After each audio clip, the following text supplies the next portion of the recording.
สวัสดีครับรู้ก่อนร้อนหนาวยังคงเกาะติดเรื่องของความแปรปรวนสภาพอากาศนะครับหลังจากที่วันนี้หลายคนได้เห็นภาพความเสียหายที่เกิดขึ้นนะครับจาก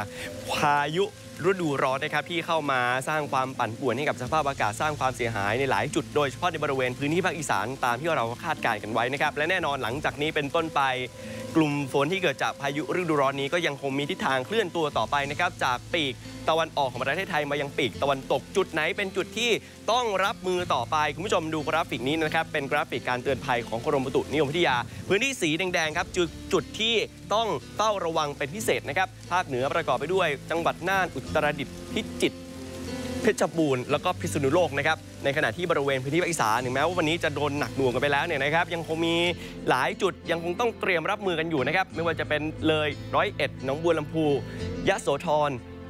อุดรธานีนะครับอำนาจเจริญหนองคายอุบลราชธานีชัยภูมิศรีสะเกษนครราชสีมาบุรีรัมย์มหาสารคามสุรินทร์และกาฬสินธุ์นะครับภาคตะวันออกนะครับเกือบทุกจังหวัดเลยทีเดียวนะครับตอนบนอาจจะหนักหน่วงหน่อยนครนายกชลบุรีปราจีนบุรีระยองสระแก้วจันทบุรีฉะเชิงเทราและตราดนะครับส่วนในบริเวณพื้นที่ภาคกลางตอนล่างเนี่ยนะครับก็ประกอบไปด้วยนครสวรรค์สิงห์บุรีลพบุรีอ่างทองสระบุรีพระนครศรีอยุธยาอุทัยธานีชัยนาทกรุงเทพมหานครและปริมณฑลนะครับจะสังเกตว่าค่อยๆขยับจากบริเวณปีกตะวันออก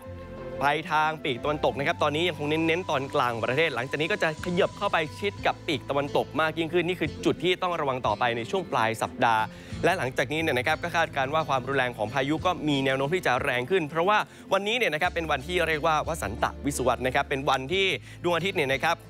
มาอยู่ตรงเส้นศูนย์สูตรโลกพอดิบพอดีนะครับก็จะทำให้กลางวันกับกลางคืนนั้นยาวเท่ากันและหลังจากนี้ครับดวงอาทิตย์นั้นก็จะค่อยๆมีบทบาทกับเมืองไทยของเรามากยิ่งขึ้นนะครับเพราะว่าจะค่อยๆเคลื่อนที่เข้ามาตั้งฉากกับเมืองไทยของเรามากยิ่งขึ้นเริ่มต้นประมาณสิ้นเดือนนี้ก็จะไปตั้งฉากแถวๆบริเวณพื้นที่ภาคใต้แล้วก็จะไปตั้งฉากที่กรุงเทพมหานครในช่วงวันที่ 26-27 นี้ความร้อนจากแสงอาทิตย์อากาศที่ร้อนขึ้นแบบนี้ก็ทำให้โอกาสการเกิดพายุนั้นมีความรุนแรงมากยิ่งขึ้นนะครับนี่คือสิ่งที่ต้องจับตาต่อไปใครที่จะทำกิจกรรมกลางแจ้งต่างๆก็คงต้องติดตามประกาศจากกรมอุตุนิยมวิทยาแล้วก็ประกาศเตือนภัยต่างๆด้วยนะครับและทั้งหมดนี่คือรู้ก่อนร้อนหนาวครับผมคุปตนันท์ พิสิทธิ์มหันต์สวัสดีครับ